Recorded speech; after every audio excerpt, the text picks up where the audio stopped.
और भजन के साथ साथ सभी भाई बहन अपने अपने इष्ट को याद करेंगे, ध्यान करेंगे उनका। हमारा रास्ता ध्यान योग,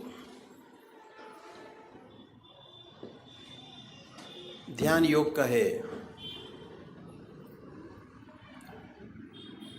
और ध्यान को कैसे अपनी जिंदगी में जोड़ते हैं, ये जानना बहुत जरूरी है। कैसे जुड़ेंगे, कैसे बढ़ेंगे इस रास्ते के अंदर, कैसे अपने जीवन को सफल बनाएंगे, बहुत जरूरी है जानना।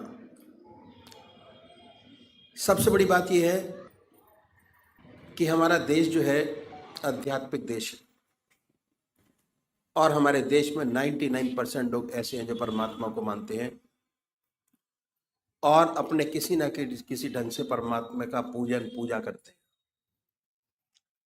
तरीके अलग अलग हैं, 33 करोड़ देवी देवता हैं, और हर 20 किलोमीटर पर भाषा बदल जाती है और परमात्मा का स्वरूप बदल जाता है।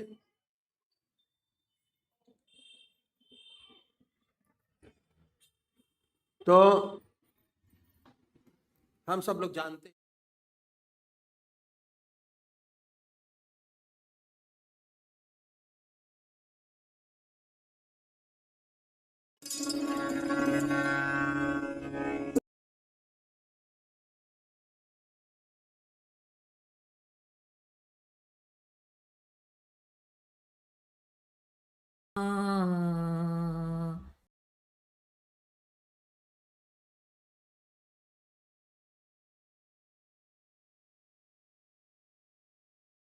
वाहेगुरु, वो नाम को चुने, बड़े प्यार से बैठिए और ये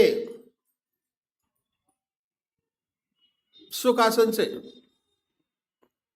और ये ध्यान कीजिए कि हमारे मन से ओम नाम निकल रहा है, या जो नाम आपने चुना है वो निकलता है और वाइब्रेट करता है पूरे शरीर के अंदर।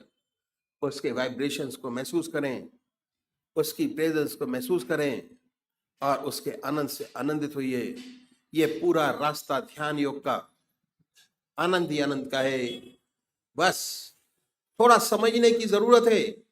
जैसे जैसे चीजें आपको समझ आती चली जाएंगी, वैसे आपका मन, हमारे शरीर के अंदर आनंद, चैतन्यता, खुशी हमारे मन के अंदर ही, हमारी आत्मा में है। जैसे जैसे उसकी पहचान होती चली जाएगी, उसके नजदीक होते चले जाएंगे, आप आनंदित रहेंगे और सुंदर काम होगा, समाज की बेहतरी होगी और बड़ी सुंदर अवस्था आपकी होगी। तो अभी एक भजन होगा और भजन के साथ साथ सभी भाई बहन अपने अपने इष्ट का ध्यान करेंगे।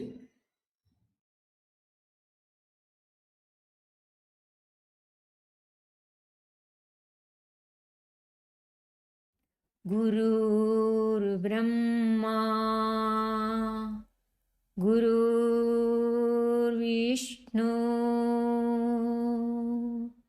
गुरुर्देवो महेश्वरा गुरुर् साक्षात् परब्रह्मा तस्मै श्री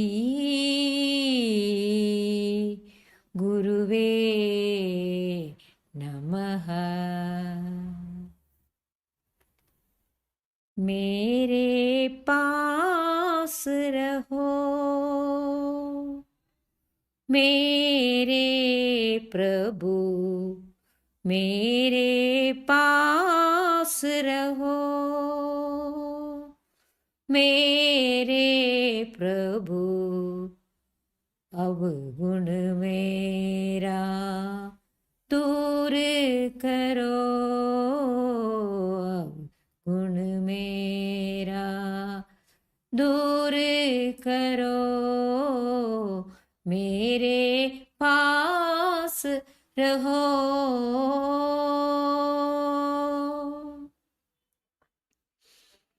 तुमरे बिना मुझे कोई न बाए, तुमरे बिना मुझे कोई न बाए, तुमरे बिना मुझे कोई न बाए, पल पल तेरी याद सदा आए।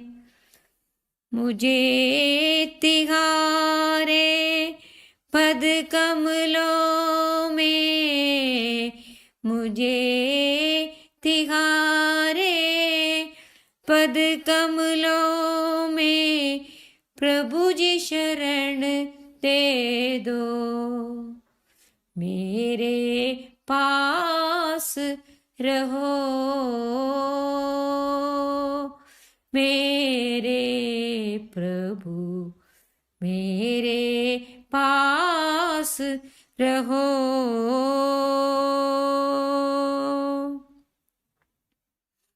जल बिन मछली जैसे तड़पे, जल बिन मछली जैसे तड़पे, जल बिन मछली जैसे तड़पे, वैसे ही मुझको तुम तड़पाओ, वैसे ही मुझको तुम तड़पाओ। तेरे प्रेम की एक बूंद दे, तेरे प्रेम की एक बूंद दे, मगन मुझे कर दे। मेरे पास रहो, मेरे प्रभु मेरे पास रहो। सबके ही में तुम हो समाए, सबके ही में तुम हो समाए, सबके ही में तुम हो समाए, फिर भी मैंने जान न पाए। सुमति हमें दो हे भगवन,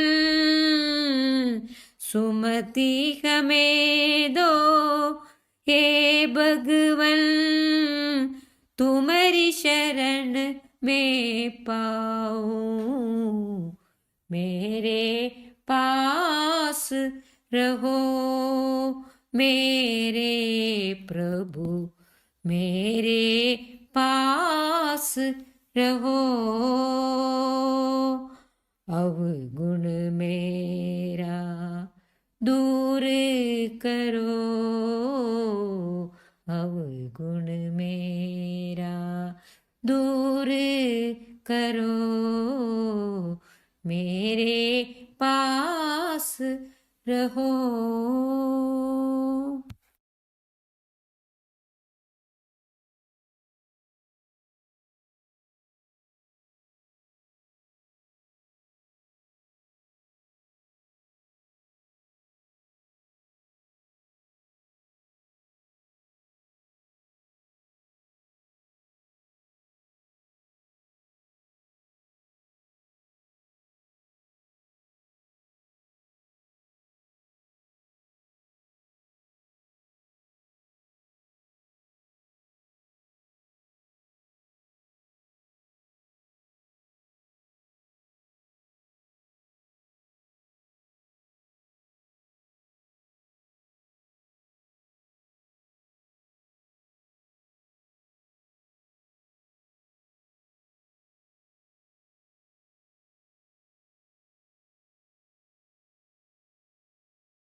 बातचीत में दूसरा प्रश्न किया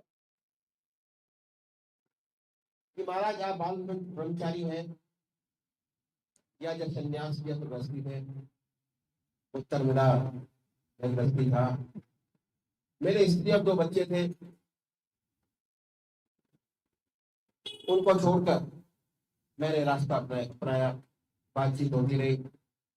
इसके बाद सेवक के गुरुदेव ने आपसे फिर प्रार्थना की कि वे प्रश्न और करना चाहते हैं, पर वो प्रश्न कुछ अजीब और गरीब है।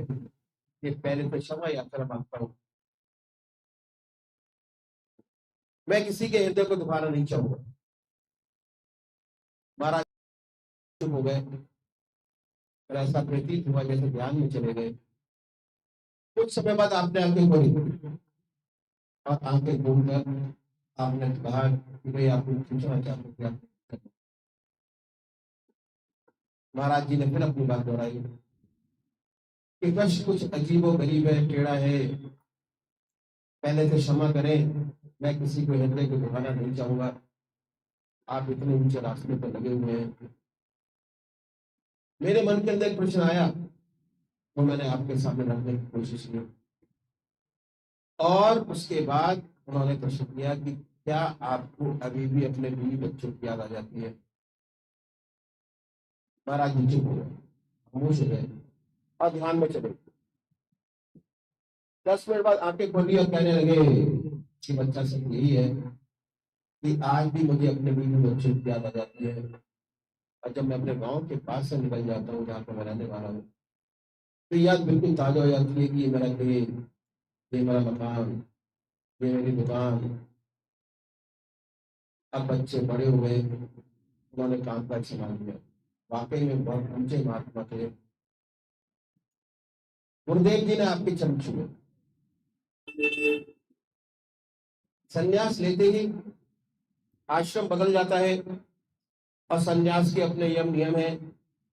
ना उसका कोई बीवी, ना उसका कोई बच्चा, ना उसका कोई खेत, ना उसका कोई मकान। शरीर से त्याग हो गया, लेकिन मन से त्याग करने में बहुत ज्यादा समय लगता है।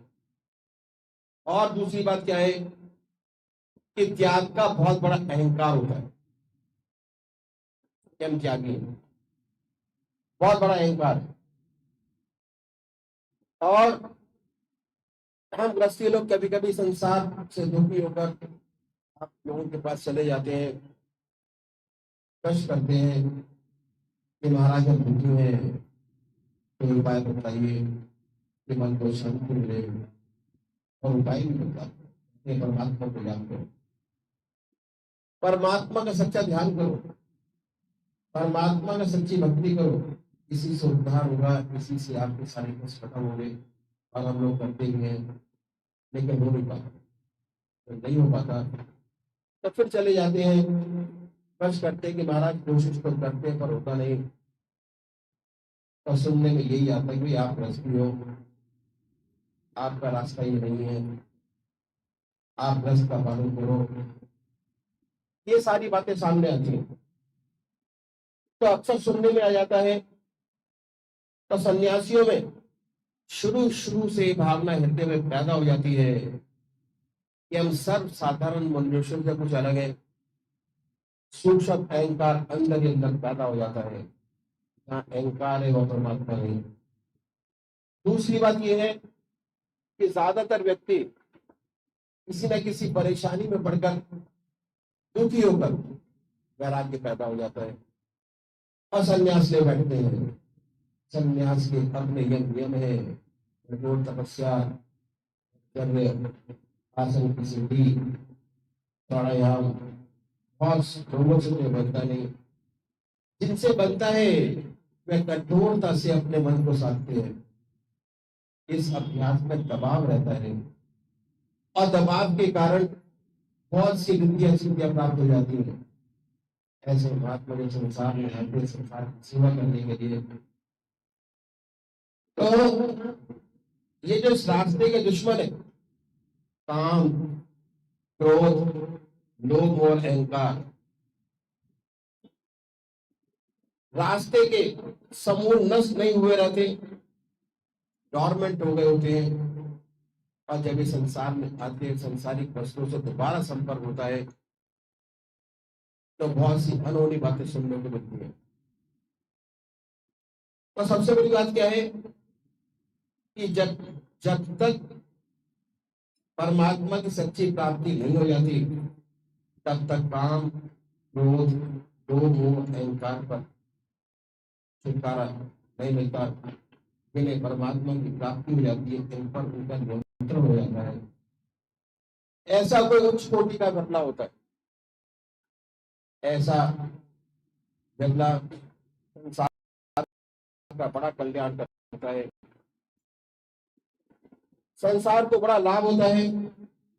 तो इस अभ्यास में दबाव है, जैसे किसी स्प्रिंग को दबा कर रखे, जब तक दावे है दबा है, हाथ से टूटा, कहीं पर भी मार कर सकता है, मुंह पर लग जाए, माथे पर लग जाए, बिल्कुल यही दशा होती है। प्रेशर है, और प्रेशर का रिएक्शन साथ साथ समझ सामने आ जाता है। तो ये सारी बातें हैं, इन सबको सोच समझकर संन्यास के रास्ते में करना चाहिए। और उन लोगों को तो सोचना ही चाहिए जो ग्रस्त आश्रम में प्रवेश कर रहे हैं, सपने भी नहीं सोचना चाहिए। ऐसे एक दो नजर आते हैं, जैसे महात्मा बुद्ध जो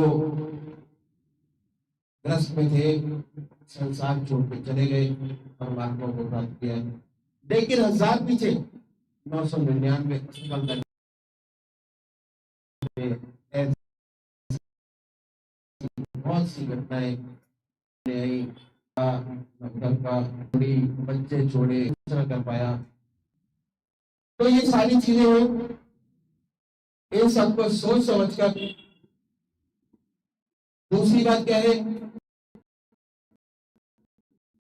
कि हमारी ऐसी धारणा हो गई है, बस कोई रास्ता नहीं, धारणा है गृहस्थियों के पास। बहुतों की ये धारणा है कि 55 से 58 साल तक अपना काम करे, जब 58 साल के बाद रिटायर हो जाएंगे तब परमात्मा पाएंगे। ये बहुत बड़ी भूल है। 58 साल के बाद कुछ नहीं होता, फिर भगवान का नाम नहीं लिया जा सकता, क्योंकि आदतें इतनी मजबूत हो जाती हैं कि उन्हें बदल नहीं सकते।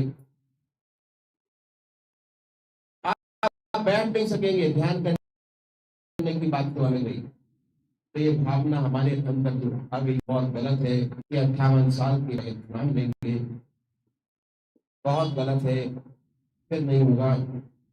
जो कुछ बनेगा आज बनेगा, अभी बनेगा। तो गृहस्थियों का रास्ता भी बहुत पुराना है, जिसे हमने बुला लिया, बड़ा ऊंचा रास्ता। आपने राजा जनक का नाम सुना होगा। राजा जनक को विनय कहते थे। ऐसा राजा, इतना बड़ा महात्मा, इतना बड़ा ब्रह्मज्ञानी हुआ कि उसके जमाने के मैली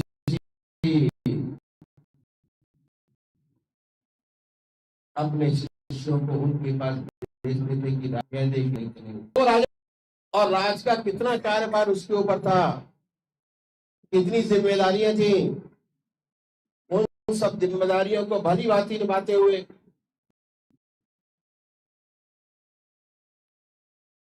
इतना ऊंचा ब्रह्म ज्ञान हमारे आपके बहुत कम है। जब एक रास्ता है, हम आप क्यों नहीं हो सकते, जरूर हो सकते हैं। तो ये रास्ता बहुत पुराना है, के सामने रखूंगा, इसे कहते हैं कितनी बार। इस रास्ते में अपने जीवन में सिर्फ एक चीज बढ़ाते घटाते कुछ नहीं, एडिशन। और क्या है वो है परमात्मा का नाम। अपनी जिंदगी में परमात्मा के नाम को बढ़ाते, जो कार्यकलाप आज चल रहे हैं इसके अंदर सिर्फ परमात्मा के नाम को ऐड करते हैं। और उसका कैसे ऐड करेंगे, उसका तरीके मैं आपको साबित। और परमात्मा का नाम एक ऐसी बड़ी ज्योति है, अगर सच्चे तरीके से अपने मन के अंदर आ जाए तो अंधेरे को अपने आप दूर करती चली जाती है। यहाँ प्रकाश है, वहां अंधेरा नहीं, लाइट आई कि अंधेरा गया। वाल्मीकि महर्षि उनका नाम लेते लेते इतने ऊंचे महात्मा हुए, ब्रह्म ज्ञानी हुए कि उन्होंने रामायण पहले लिख दी, घटना बाद में घटी, लिख दिया ऐसा ऐसा होगा और वैसा वैसा हुआ। तो ये ऐसा प्रकाश है, ऐसा उजाला है, अगर सच्चे तरीके से हृदय में जाग तो अंधेरे को अपने आप दूर करता चला जाता है। आज जो आपकी जिंदगी है उसमें एक चीज बढ़ाई,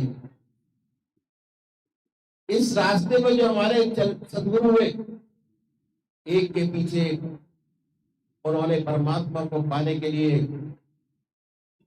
जीवन मुक्त अवस्था प्राप्त करने के लिए अपनी जिंदगी में बड़े कष्ट उठाए। उनकी जिंदगी बड़ी कठिनाइयों वाली थी। उन्होंने इस विद्या को न केवल प्राप्त किया बल्कि हमारे लिए कुछ छोड़ गए। अगर इन गुरुओं को अपनाए तो हमारा रास्ता भी आसानी से तय हो जाए। हर मनुष्य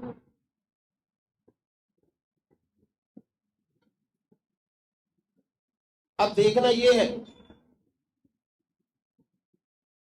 कि इस दुनिया में रहते हुए, इसी संसार में रहते हुए कैसे 24 घंटे परमात्मा का नाम लें, कैसे हमें निष्काम कर्म करने की आदत बन जाए। तो इन संतों ने, इन सदगुरुओं ने, जिन्होंने अपने जीवन में जीवन मुक्त अवस्था प्राप्त करी, ये खुद छोड़ गए। अगर इन गुरुओं को अपनाए तो हमारा रास्ता भी आसानी से तय हो जाए। हर व्यक्ति अपनी संतान के लिए कुछ छोड़ जाता है। एक व्यापारी है, अपने बच्चों को साथ लगा लेता है। इसी तरह हमारे सिलसिले के जो संत महात्मा हुए, ये कुछ छोड़ गए कि 24 घंटे बड़ी आसानी से ध्यान हो, कैसे निष्काम कर्मता प्राप्त हो, इन गुरुओं को मैं आपके सामने रखूंगा। इन संतों ने 24 घंटे को 8-8 घंटे के हिसाब से 3 भागों में बांटा। अब पूरी क्रिया को भी 3 पार्ट में डिवाइड किया। पहला स्टेप पूरा कर लेने से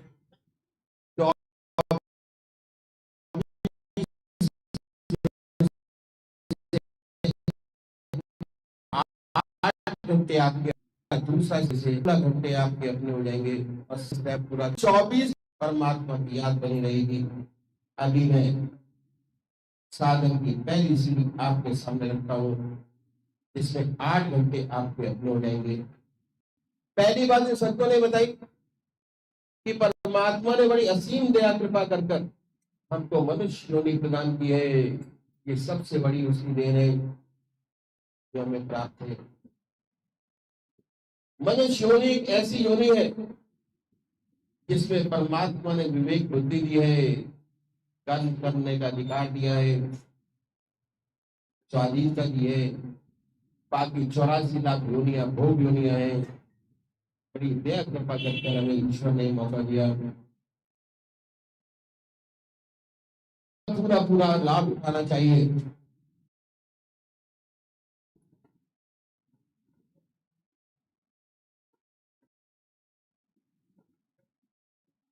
कहा है बड़े भाग्य मानुष तन पावा, दुर्लभ सत्संग तन गावा, साधन धाम द्वारा देह पर लोक सवारा। ऐसी मनुष्य योनि जिसके लिए देवता भी तरसते हैं, क्योंकि मनुष्य योनि एक ऐसी योनि है, ऐसा साधन का क्षेत्र है, मोक्ष का दरवाजा है। इसमें ही परमात्मा ने हमें विवेक बुद्धि दी, कर्म करने का अधिकार दिया। यदि हम चाहें तो इसी जीवन काल में परमात्मा की प्राप्ति कर सकते हैं और ऐसी तभी तरसते हैं। तो ऐसा अवसर ईश्वर ने हमें दिया, हमें इसका पूरा पूरा लाभ उठाना चाहिए। जितने संत महात्मा हुए, कबीर दास जी ने कहा है, कबीरा हर की भक्ति कर, तज विषयानस चौच, बार बार नहीं पाइए मानव जन्म की मौज। इसके गुरुदेव कहा करते थे कि विषय वासना के आनंदी मिथ्या जन्म बिगाड़, मानव जन्म गरीब न फिर कर ले हरि सो प्यार। तक ऐसा सुंदर अवसर हमें ईश्वर ने दिया। हमारे महर्षियों ने हमें ये बताया कि चाहे आप गृहस्थी हो, चाहे आप सन्यासी हो, आपको आधा घंटा सुबह, आधा घंटा सफाई का ईश्वरीय वंदना जरूर करनी चाहिए। ये 2 समय निश्चित कर दिए कि संध्या वंदना करनी चाहिए। और हमारे देश में 99% ऐसे हैं जो परमात्मा को मानते हैं और अपने किसी न किसी रंग से पूजा करते हैं। बहुत से लोग आधा घंटे से ज्यादा भी पूजा करते हैं, बहुत ज्यादा समय लगाते हैं। लेकिन यदि उनसे पूछे इस पूजा का आपको क्या लाभ हुआ, तो 4 बार बताने के खामोश हो जाते हैं। सबसे पहली बात कि ईश्वर का नाम लेना बहुत अच्छी बात है। हमारे घर में मंदिर है, हमारे दादाजी पूजा करते थे, हम पूजा करते हैं और हमारे देखा देखी हमारे बच्चे भी पूजा करते हैं। गॉड फियरिंग है, इससे ज्यादा आप क्या चाहते हैं? यदि इनसे पूछे कि इससे कोई आंतरिक लाभ हुआ आपको, तो ऐसे बहुत कम लोग होंगे जो कहेंगे हुआ। इन संतों ने कहा कि हम एक तरीका आपके सामने रखते हैं, यदि आप इस तरीके से पूजा करेंगे तो आपको विशेष लाभ होगा। और उन्होंने ऐसा तरीका बताया जिसे हर कोई अपना सके, चाहे किसी भी मजहब का मानने वाला हो, किसी भी धर्म का अनुयायी हो, अपने धर्म के मत पर चलते हुए कर सके। ऐसा तरीका बताया जो मैं आपके सामने रखता हूं। संसार में हर मजहब में 2 प्रकार के साधक हैं, एक साकार पुजारी, दूसरे निराकार। अब बहुत पुराने जमाने से चले आ रहे हैं, कोई नई बात नहीं। आपस में झगड़े भी होते हैं और वाद विवाद भी होते हैं। ये सब चीज होते हुए दोनों रास्ते कायम है। सबसे बड़ी बात क्या है कि मनुष्य का स्वभाव कुछ ऐसा ही है। किसी को शक्ल से प्यार होता है, किसी को मूर्ति से प्यार होता है, किसी को मूर्त से प्यार होता है। यह है साकार पुजारी। किसी को मूर्त से प्यार नहीं होता, शक्ल से प्यार नहीं होता, वह निराकार। इन संतों ने दोनों के लिए रास्ता बताया। जो साकार पुजारी है उनका प्रथम कार्य एक इष्ट का निश्चित करना। सबसे बड़ी चीज, एक इष्ट का निश्चित कीजिए। अपनी आत्मा से पूछिए कि परमात्मा की कौन सी मूर्त आपको सबसे ज्यादा प्यारी लगती है। प्यार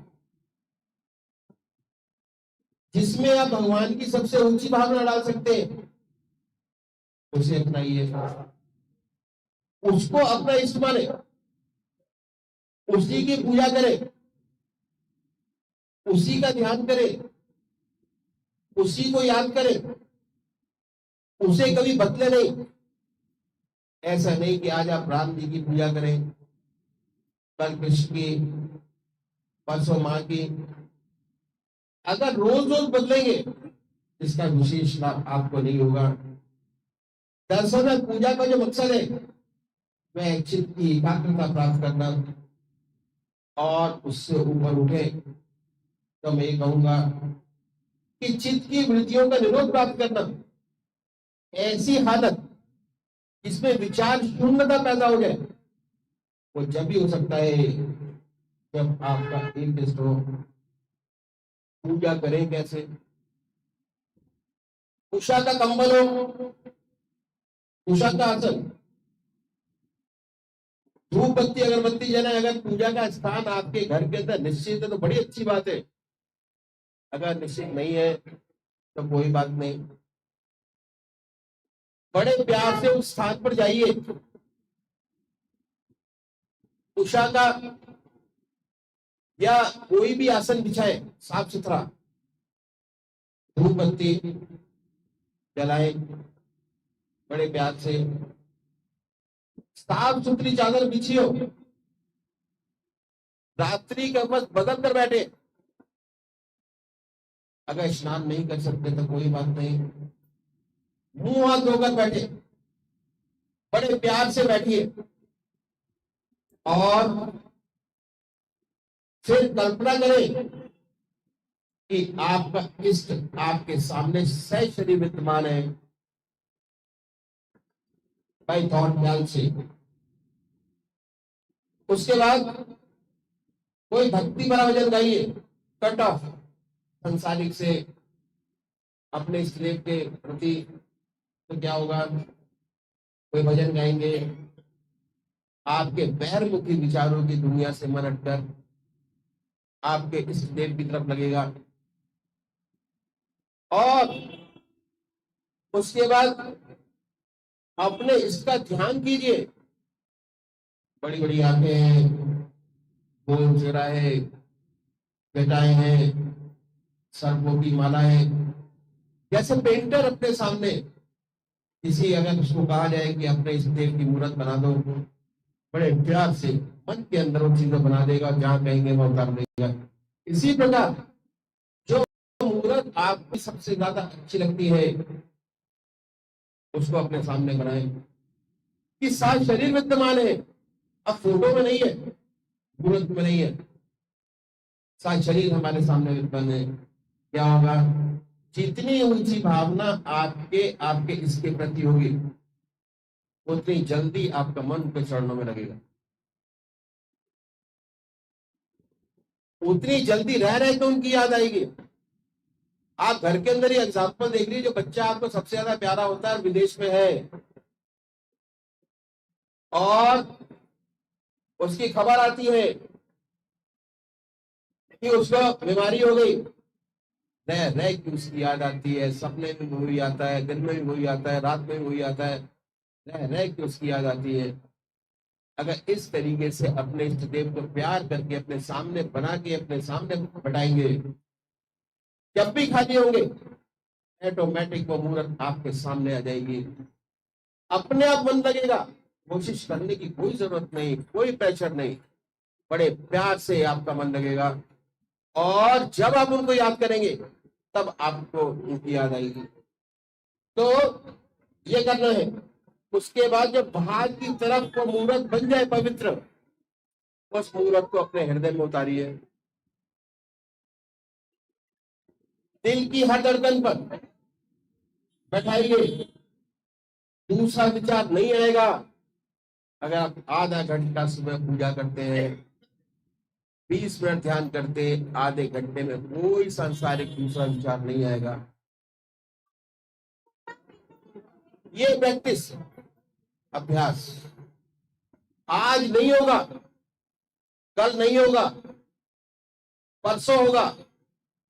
अगर आप करते रहेंगे, छोड़ेंगे नहीं, तो एक दिन ऐसा आएगा कि आपका आपके सामने होगा। ये तरीका इन संतों ने बताया। साकार पुजारियों के लिए ऐसे पूजा करेंगे तो उसका विशेष लाभ होगा, चित्त की एकाग्रता प्राप्त होगी, कंसंट्रेशन ऑफ माइंड, सुषुप्ति की अवस्था प्राप्त होगी। कैसे ही मन खाली होगा, शरीर और मन को इतना आराम मिलेगा कि आप निद्रा अवस्था में चले जाएंगे फौरन बैठते ही, सुषुप्ति की अवस्था। और धीरे धीरे हुई सुषुप्ति की अवस्था समाधि अवस्था में कन्वर्ट होगी। आपको पता होगा कि आपके आसपास क्या हो रहा है और आपका नाम बराबर चलता होगा मन के अंदर। ये स्थिति। उसके बाद दूसरे भाई ये जो निराकार भगवान के उपासक है, रास्ता किसी के लिए नहीं छोड़ा, सबको सबको तरीका बताया इन संतों ने, जो हमारे ग्रस्त के अंदर हुए, बड़ा सुंदर बताया। जो निराकार भगवान के उपासक है, जो परमात्मा की मूर्ति को नहीं मानते, वो भगवान के नाम को पकड़े और उस नाम को चुने जो आपकी आत्मा को सबसे प्यारा लगता है। सबसे बड़ी बात, जो आपकी आत्मा को गवाही देता है वो आप काम करिए। जो आपकी आत्मा को सबसे प्यारा लगे उसको पकड़े और उस नाम को चुने। कोई भी नाम से तो याद करते होंगे, हिंदू भाई ओम नाम, मुस्लिम भाई अल्लाह, वाहिगुरु, क्राइस्ट गॉड। जो आपके मन को, आपकी आत्मा को सबसे सुंदर और अच्छा लगता है, बड़े प्यार से निकलता है, उसको पकड़े। फिर आसन तो वही है, तो आसन से पनौती लगाकर बैठे, जिस आसन पर बैठे ये है सुखासन। आसन भी बहुत प्रकार के हैं,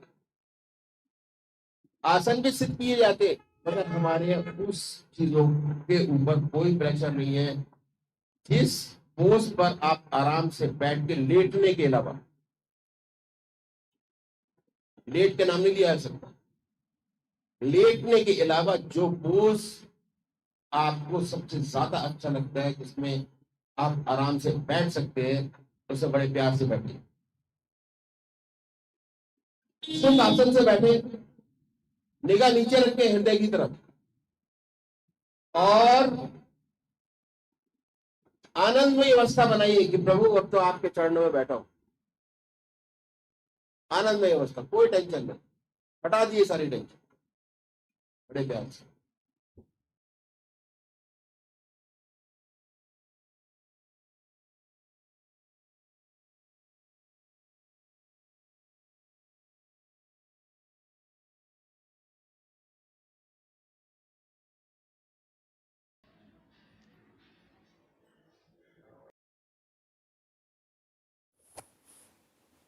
हे दीन बंधु दयालु भगवन दुख भय संशय हरन, जग मोह जाल कराल है, आया प्रभु तेरी शरण। मैं पतित हूँ तुम पतित पावन, दास मैं तुम नाथ हो। दिन रात सोते जागते प्रभु तुम हमारे साथ हो। भव जाल से अति त्रसित हूँ, करता बने हो हे पिता। कर जोड़ कर अति दीनता से नाथ ये वर मांगता। गुरु के चरण में प्रेम और गुरु भक्ति मुझको दीजिए। श्रद्धा बढ़े गुरुदेव में, ऐसा अनुग्रह कीजिए। सर्वस्व अर्पण कर सकूं, प्रीति बढ़े गुरुदेव पर। जो ही भूमि पर गुरु चरण हो, आंखें बिछाऊं दौड़ कर। बोलूं तो गुरु चर्चा करूं, और मौन पर गुरु ज्ञान हो। सोते में गुरु का स्वप्न हो, और जगते में गुरु का ध्यान हो। पापी अधर्मी कुटिल कामी, जानते आश्रय दिया। गृहवासी गुरुदेव जी, निज दास मुझको कर लिया। अंतिम विनय है आपसे, पूर्ण गुरु पूर्ण पिता, तब चरण पर हो शीश जिस दिन, प्राण हो तन से जुदा। हे दीन बंधु दयालु भगवन, दुख भय संशय हरन, जग मोह जाल कराल है, आया प्रभु तेरी शरण। ओम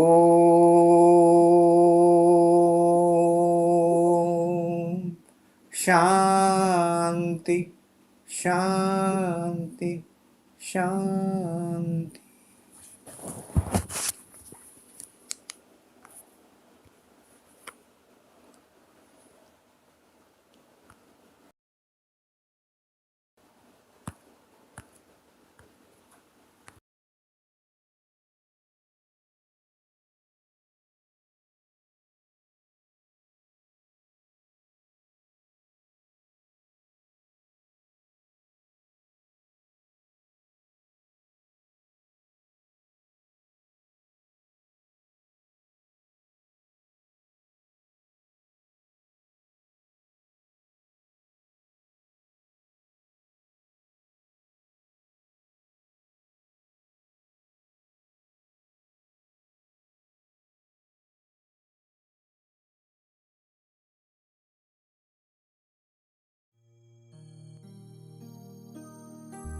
जय सद्गुरुदेव, जय पद शरणं।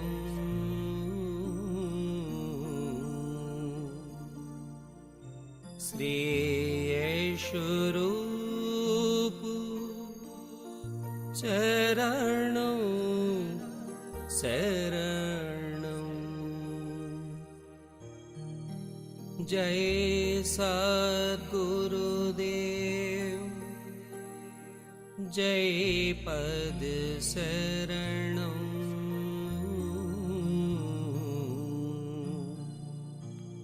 श्री स्वरूप चरणं शरणं।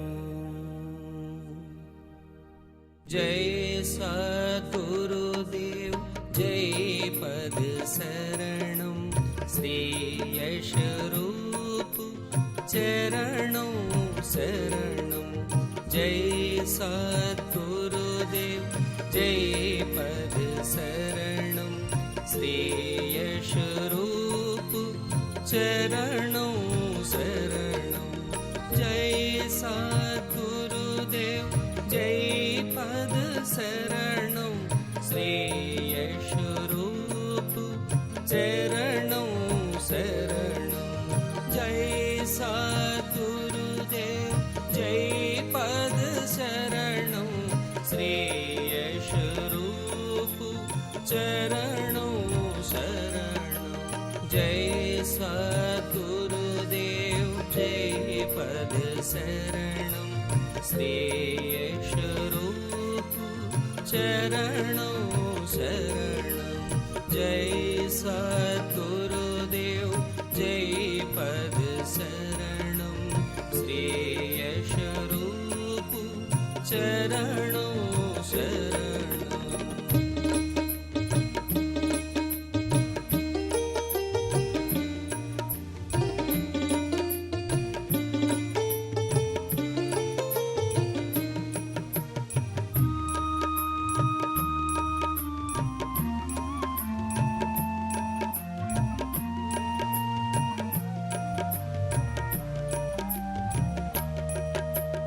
जय सद्गुरुदेव, जय पद शरणं। श्री स्वरूप चरणं शरणं। जय सद्गुरुदेव, जय पद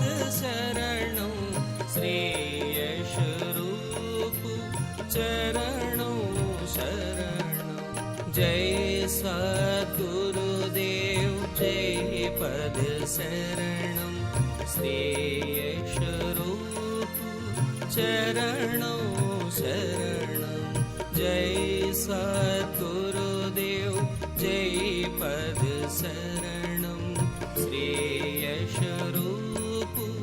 चरणों शरणं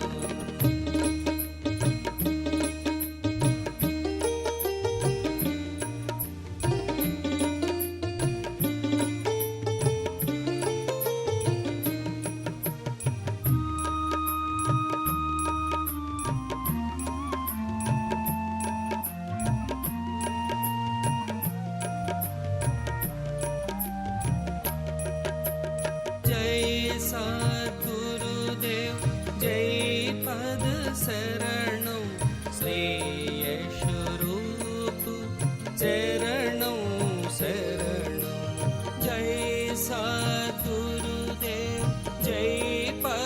शरणं श्रेयशरूप चरणों शरणं जय सद्गुरुदेव जय पद शरणं श्रेयशरूप चरणों शरणं जय सद्गुरुदेव जय पद शरणं श्रेयशरूप चरणों शरणं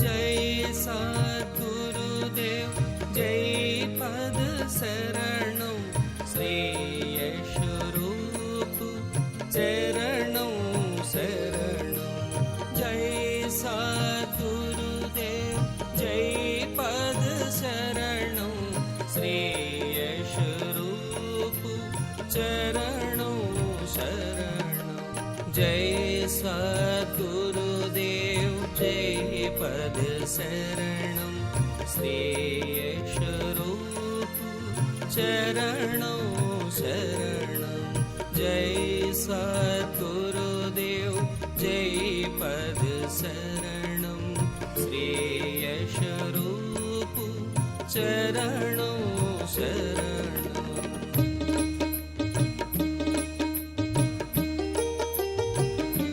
जय सद्गुरुदेव जय पद शरणं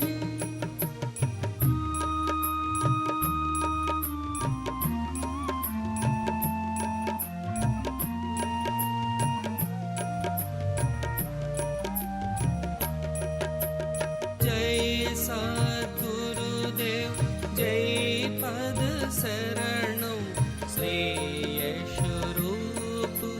चरणों शरणं जय सद्गुरुदेव जय पद शरणं श्रेयशरूप चरणों शरणं जय सद्गुरुदेव जय पद शरणं श्रेयशरूप चरणों शरणं जय सद्गुरुदेव जय पद शरणं श्रेयशरूप चरणों शरणं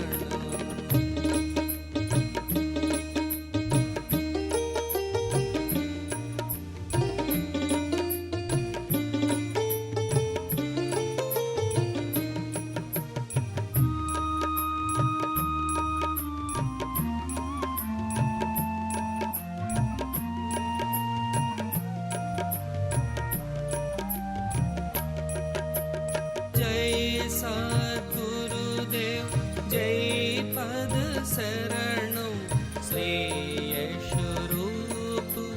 चरणों शरणं जय सद्गुरुदेव जय पद शरणं श्रेयशरूप चरणों शरणं जय सद्गुरुदेव जय पद शरणं श्रेयस्वरूप चरणं शरणं जय सद्गुरुदेव जय पद शरणं श्रेयस्वरूप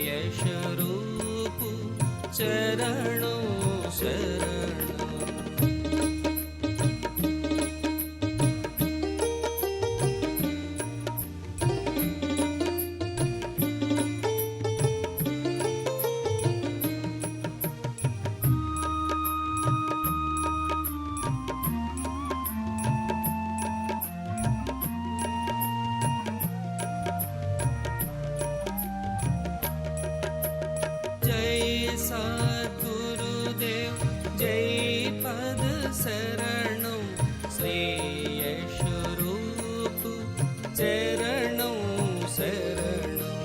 जय सद्गुरुदेव जय पद शरणं श्रेयस्वरूप चरणं शरणं जय सद्गुरुदेव जय पद शरणं श्रेयस्वरूप चरणं शरणं जय सद्गुरुदेव जय पद शरणं श्रेयस्वरूप चरणं शरणं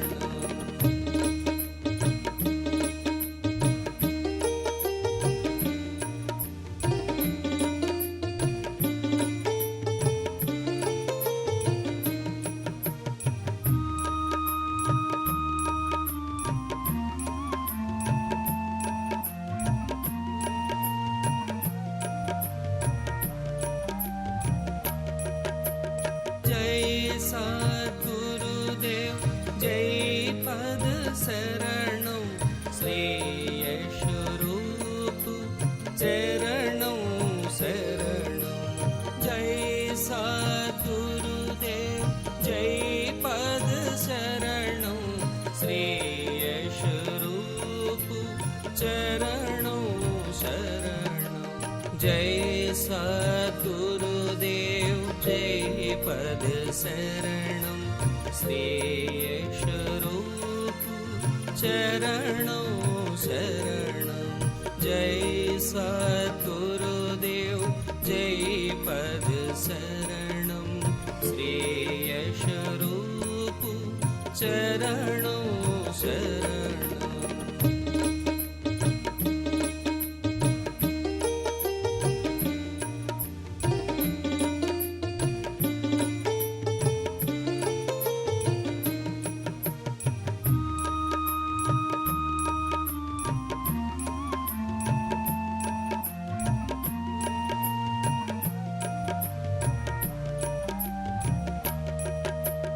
जय सद्गुरुदेव जय पद शरणं श्रेयस्वरूप चरणं शरणं जय सद्गुरुदेव जय पद शरणं श्रेयस्वरूप चरणं शरणं जय सद्गुरुदेव जय पद शरणं श्रेयस्वरूप चरणं शरणं जय सद्गुरुदेव जय पद शरणं श्रेयस्वरूप चरणं शरणं जय सद्गुरुदेव जय पद शरणं श्रेयस्वरूप चरणं शरणं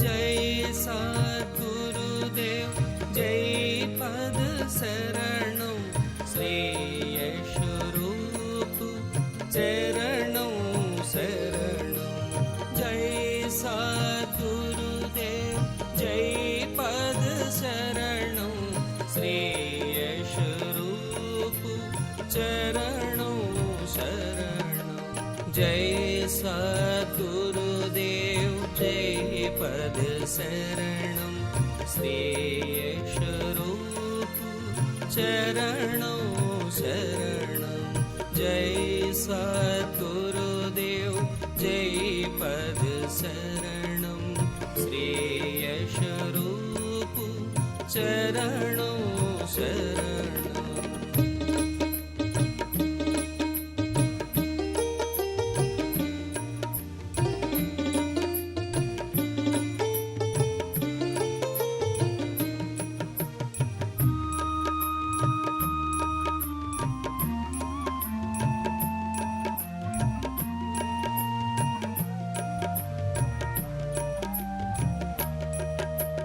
जय सद्गुरुदेव जय पद शरणं श्रेयस्वरूप चरणं शरणं जय सद्गुरुदेव जय पद शरणं श्रेयस्वरूप चरणं शरणं जय सद्गुरुदेव जय पद शरणं श्रेयस्वरूप चरणं शरणं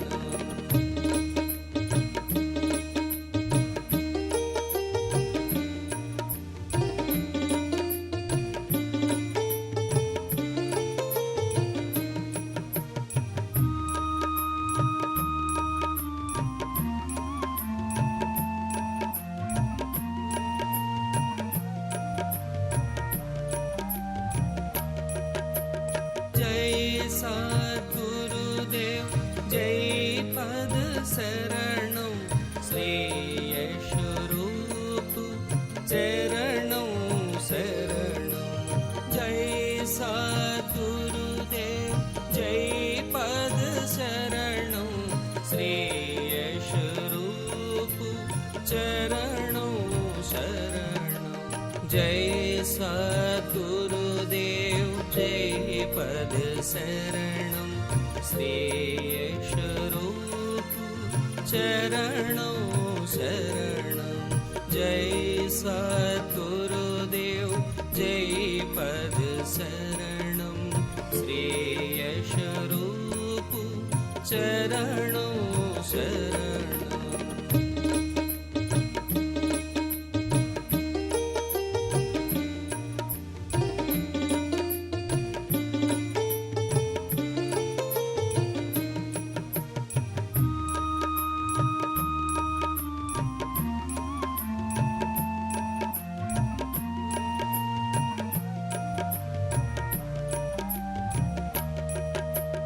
जय सद्गुरुदेव जय पद शरणं श्रेयस्वरूप चरणं शरणं जय सद्गुरुदेव जय पद शरणं श्रेयस्वरूप चरणं शरणं जय सद्गुरुदेव जय पद शरणं श्रेयस्वरूप चरणं शरणं जय सद्गुरुदेव जय पद शरणं श्रेयस्वरूप चरणं शरणं जय सद्गुरुदेव जय पद शरणं श्रेयस्वरूप चरणं शरणं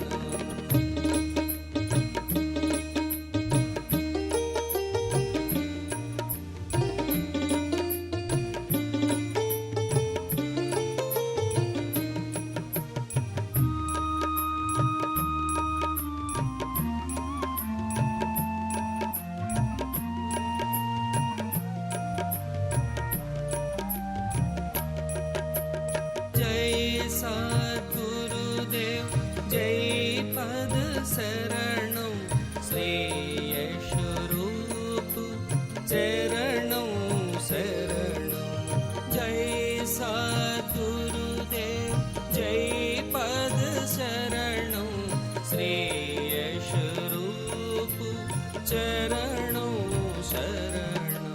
जय सद्गुरुदेव जय पद शरणं श्री यशरूप चरणं शरणं जय सद्गुरुदेव जय पद शरणं श्री यशरूप चरणं शरणं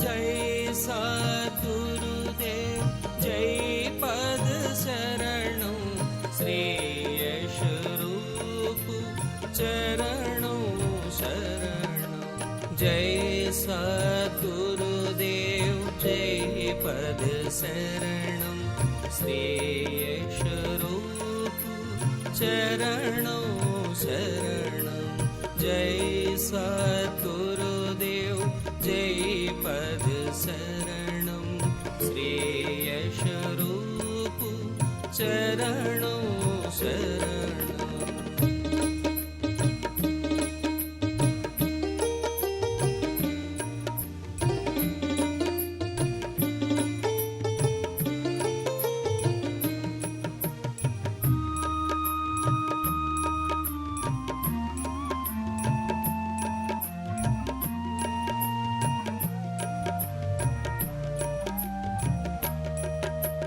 जय सद्गुरुदेव जय पद शरणं श्री यशरूप चरणं शरणं जय सद्गुरुदेव जय पद शरणं श्री यशरूप चरणं शरणं जय सद्गुरुदेव जय पद शरणं श्री यशरूप चरणं शरणं जय सद्गुरुदेव जय पद शरणं श्री यशरूप चरणं शरणं जय सद्गुरुदेव जय पद शरणं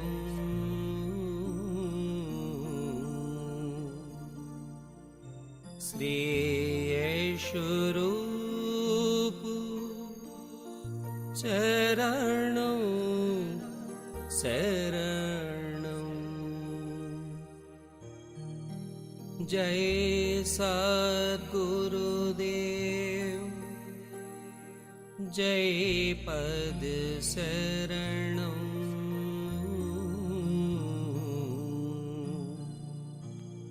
श्री यशरूप चरणं शरणं जय सद्गुरुदेव जय पद शरणं श्री यशरूप चरणं शरणं जय सद्गुरुदेव जय पद शरणं श्री यशरूप चरणं शरणं जय सद्गुरुदेव जय पद शरणं श्री यशरूप चरणं शरणं जय सद्गुरुदेव जय पद शरणं श्री यशरूप चरणं शरणं जय सद्गुरुदेव जय पद शरणं श्री यशरूप चरणं शरणं जय सद्गुरुदेव जय पद शरणं श्रेयस्वरूप चरणं शरणं जय सद्गुरुदेव जय पद शरणं श्रेयस्वरूप चरणं शरणं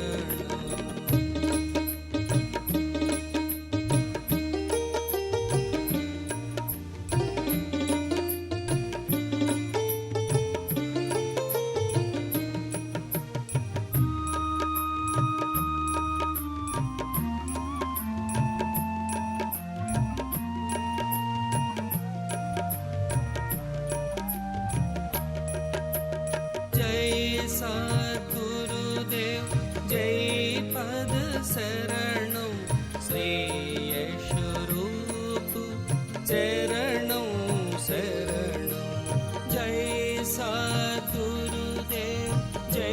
पद शरणं श्रेयस्वरूप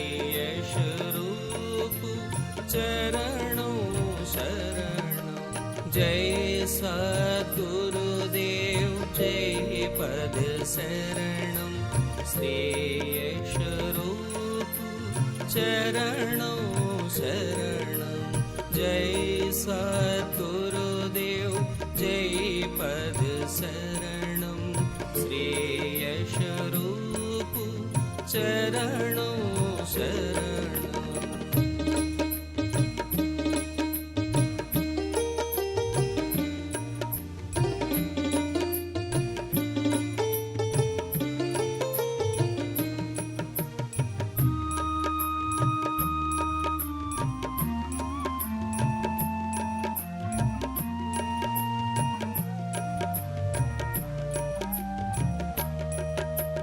जय सद्गुरुदेव जय पद शरणं श्रेयस्वरूप चरणं शरणं जय सद्गुरुदेव जय पद शरणं श्रेयस्वरूप चरणं शरणं जय सद्गुरुदेव जय पद शरणं श्रेयस्वरूप चरणं शरणं जय सद्गुरुदेव जय पद शरणं श्रेयस्वरूप चरणं शरणं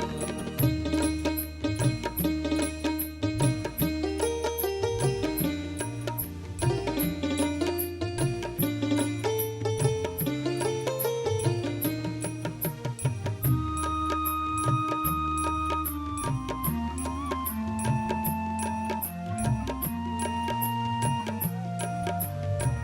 शरणं जय सद्गुरुदेव जय पद शरणं श्रेयस्वरूप चरणं शरणं जय सद्गुरुदेव जय पद शरणं श्रेयस्वरूप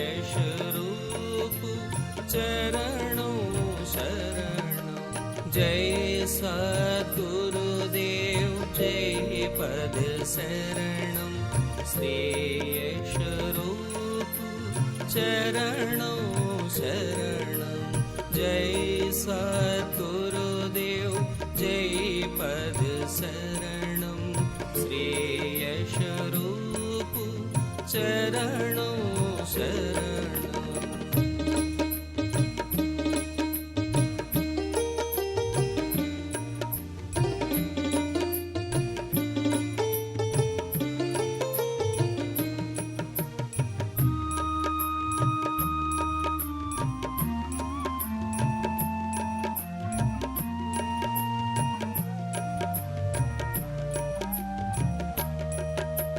जय सद्गुरुदेव जय पद शरणं श्रेयस्वरूप चरणं शरणं जय सद्गुरुदेव जय पद शरणं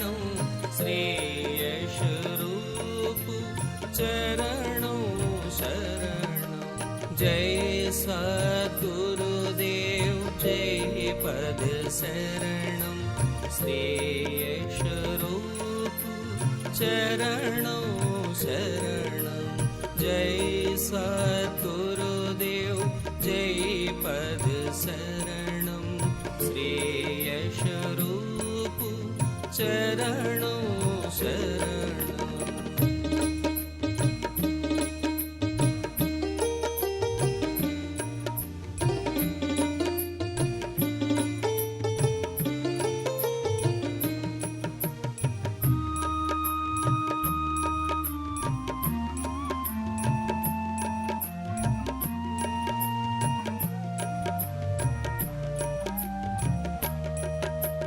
जय सद्गुरुदेव जय पद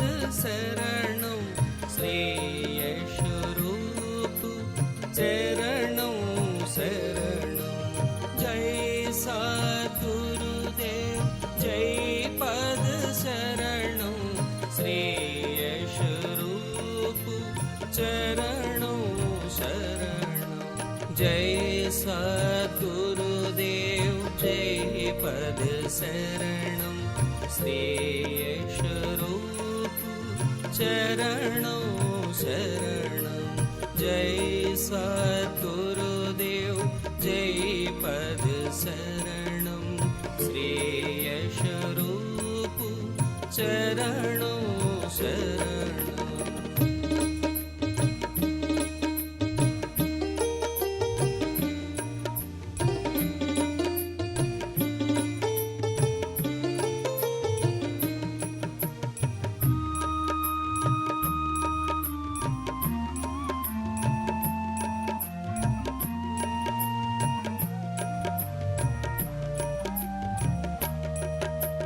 जय सद्गुरुदेव जय पद शरणं श्रेयशरूप चरणं शरणं जय सद्गुरुदेव जय पद शरणं श्रेयशरूप चरणं शरणं जय सद्गुरुदेव जय पद शरणं श्रेयशरूप चरणं शरणं जय सद्गुरुदेव जय पद शरणं श्रेयशरूप चरणं शरणं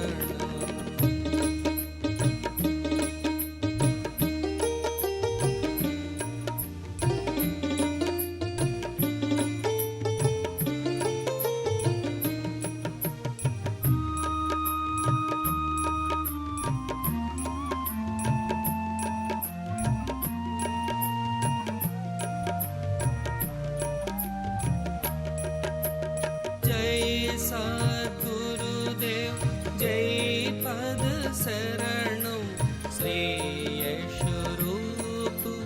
चरणं शरणं जय सद्गुरुदेव जय पद शरणं श्रेयशरूप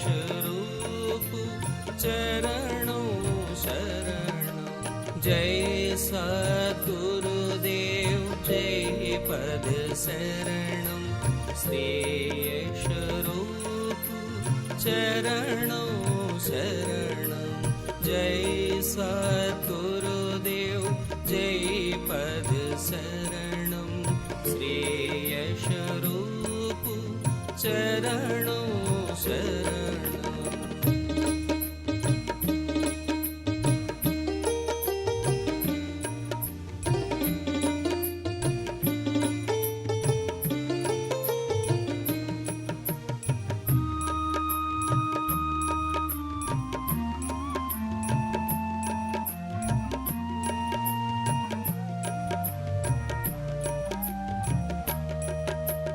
जय सद्गुरुदेव जय पद शरणं श्रेयशरूप चरणं शरणं जय सद्गुरुदेव जय पद शरणं श्रेयशरूप चरणं जय सद्गुरुदेव जय पद शरणं श्रेयस्वरूप चरणं शरणं जय सद्गुरुदेव जय पद शरणं श्रेयस्वरूप चरणं शरणं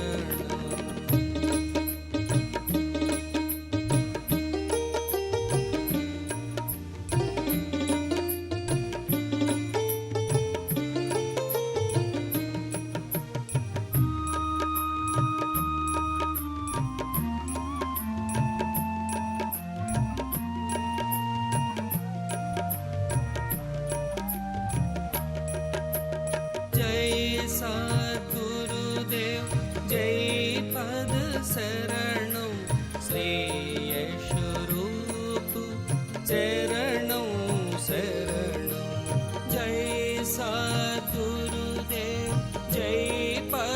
शरणं श्रेयस्वरूप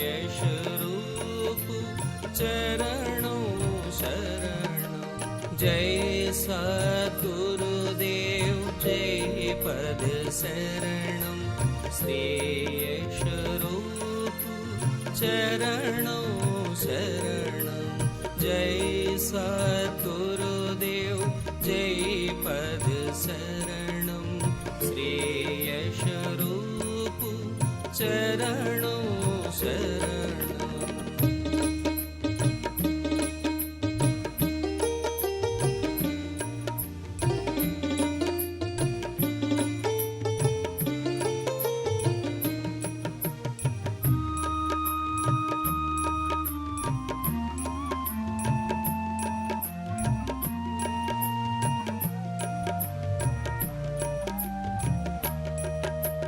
जय सद्गुरुदेव जय पद शरणं श्रेयस्वरूप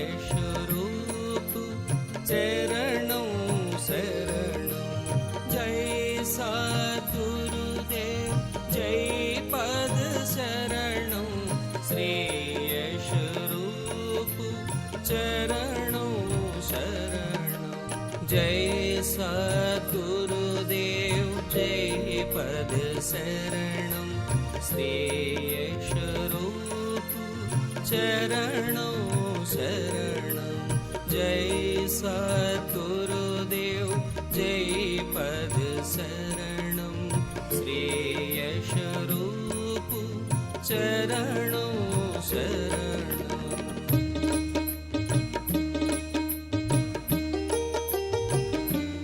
जय सद्गुरुदेव जय पद शरणं श्रेयस्वरूप चरणं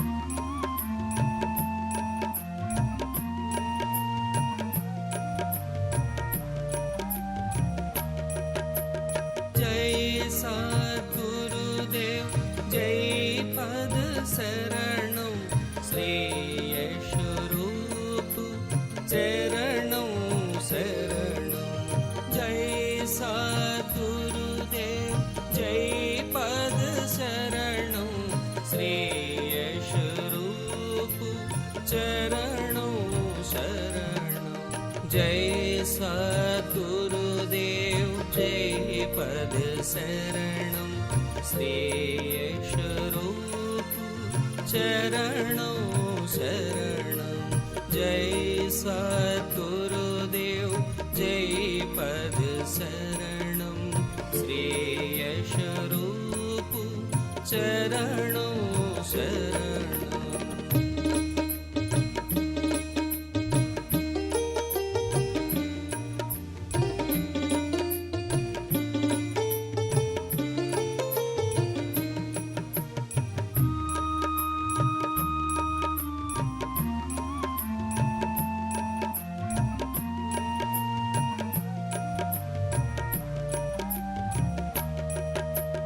जय सद्गुरुदेव जय पद शरणं श्रेयस्वरूप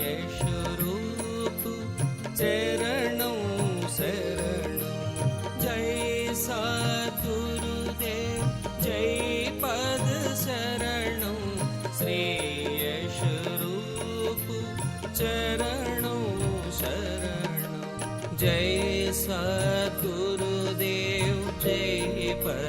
शरणं श्रेयशरूप चरणं शरणं जय सद्गुरुदेव जय पद शरणं श्रेयशरूप चरणं शरणं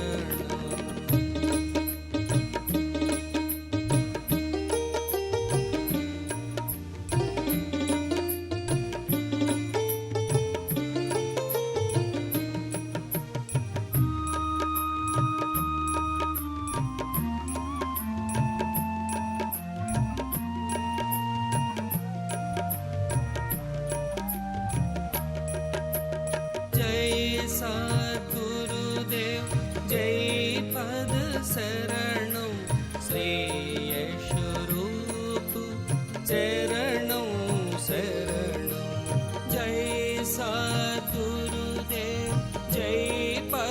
शरणं श्रेयशरूप चरणं शरणं जय सद्गुरुदेव जय पद शरणं श्रेयशरूप चरणं शरणं जय सद्गुरुदेव जय पद शरणं श्रेयशरूप चरणं शरणं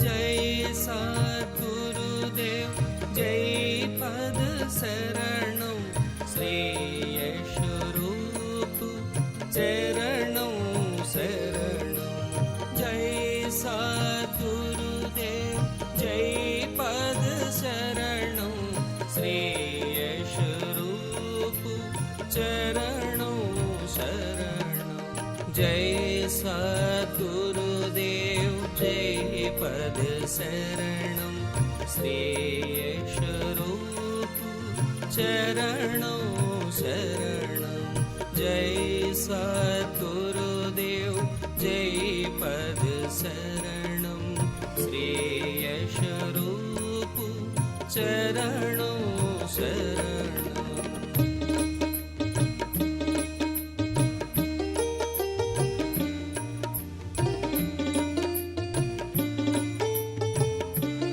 जय पद शरणं श्रेयशरूप चरणं शरणं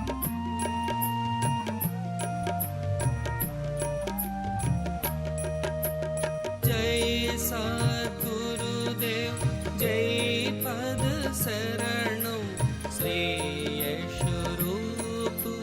चरणं शरणं जय सद्गुरुदेव जय पद शरणं श्रेयशरूप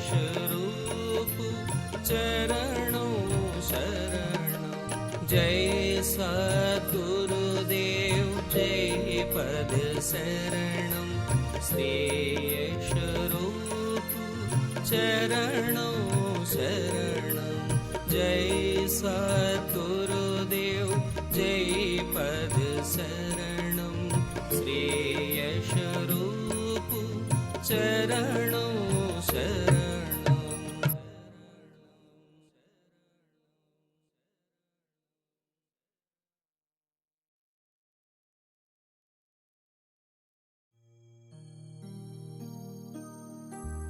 जय सद्गुरुदेव जय पद शरणं